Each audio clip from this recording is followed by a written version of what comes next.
Welcome back, guys. In today's video we're going to be trying cooking with Claudy's no fail African donuts recipe. So this is how hers looks like here. So I went to her channel during the festive period. As you can see, she has a website with so many recipes, you guys.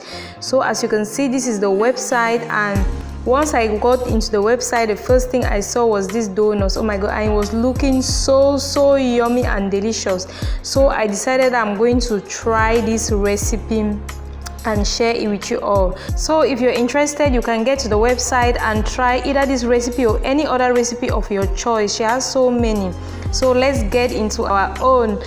So I had to adjust the recipe to suit the quantity that I wanted, because I have a big family and I was also expecting some visitors. So guys, I'm going to leave the exact measurements of all the ingredients that I used in the description box, so that if you're interested, you can just check it out. You guys, when you go to Cooking with Claudy's website, you have all the ingredients that you need to use for your recipe, for any recipe that you're choosing.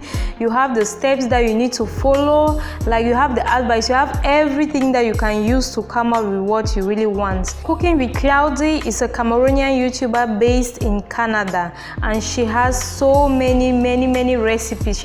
So here is our mixing bowl. We are just going to pour in all the 2 kilograms of flour into the mixing bowl. Yeah. As I earlier said, I'm going to leave all the exact measurements I used in this recipe in the description. So if you're interested, you can check it out. Next, we are going to add in our baking powder. I used 32 grams of baking powder, which is equivalent to 4 to 5 tablespoons of baking powder. Yeah.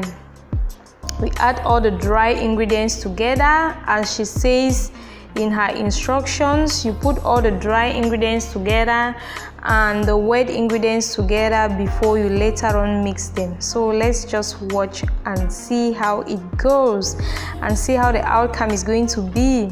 Next, this is our nutmeg.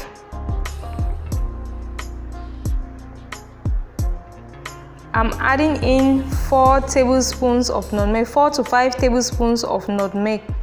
Yeah, it depends on your quantity. This is an adjusted recipe. Next, 2 teaspoons of salt and 1 tablespoon of baking soda.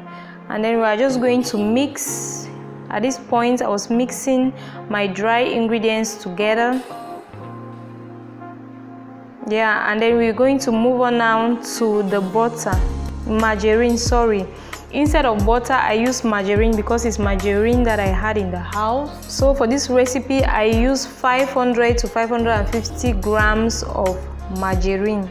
And then I went ahead, I used my hand whisk to beat the margarine very well, to whisk it so that it becomes fluffy somehow, so that when I'm mixing it with the dry ingredients, it's going to be easier for me. I just thought I should do it this way. Yeah.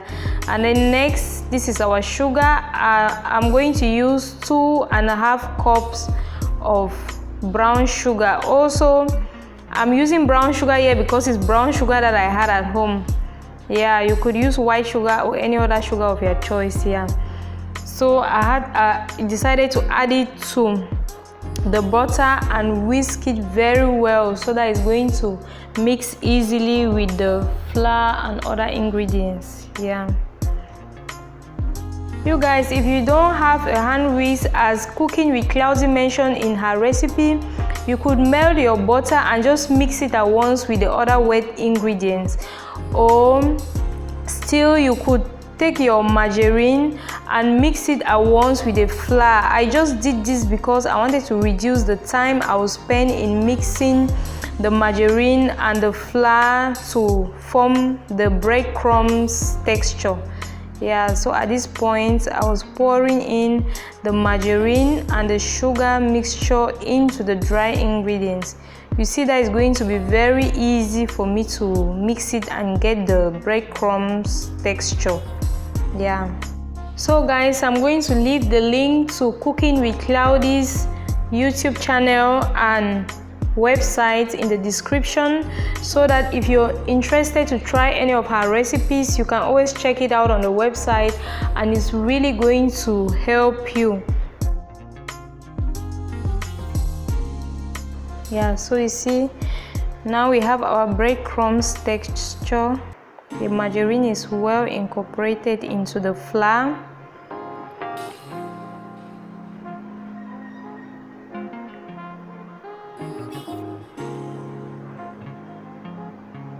And next we are going to be mixing our wet ingredients. Here, these are our eggs. We are just going to beat the eggs a little bit. We are not going to beat them a lot, because I also read somewhere that when you beat your eggs a lot, it's going to cause your batter to foam a lot while frying.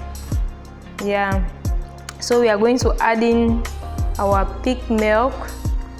I decided to use this pig milk, this Cameroon liquid pig milk, because I hear that it is so good for pastries. Yeah, so I went for these 2 containers. But this is not all of the milk that we are going to use, you guys. Just keep watching and see how the other one is going to come in. Yeah, so I'm just going to mix it a little bit again, and then we are going to pour all of this into the flour. And this is the most difficult part of it, to mix it so that it becomes uniform. Yeah, so we are just going to mix everything together. If you mix it and your batter is still hard, as you can see, already see that the liquid mixture is not going to be enough with the dry mixture, with the dry ingredients. If you mix it and your batter is still hard, you can, as she said, that you can add some liquid milk. So this is the liquid milk that we are going to be adding.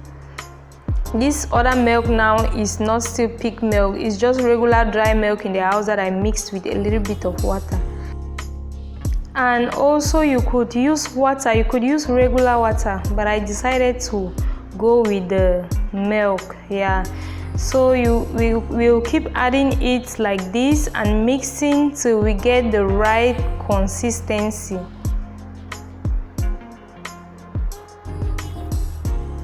You guys, mixing this was not easy. I had to go on my knees and mix so that it should really mix well, because the quantity was much.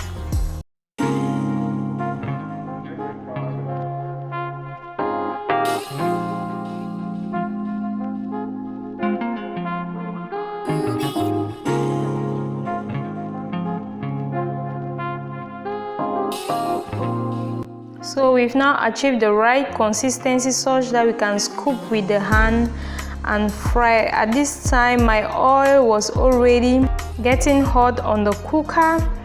You guys, I use this quantity of oil. You know how expensive oil is right now in Cameroon, so I couldn't put like a lot. If you're doing yours and you have so much oil, make sure that your oil is really much, because after frying some badges I had to change the oil and add more.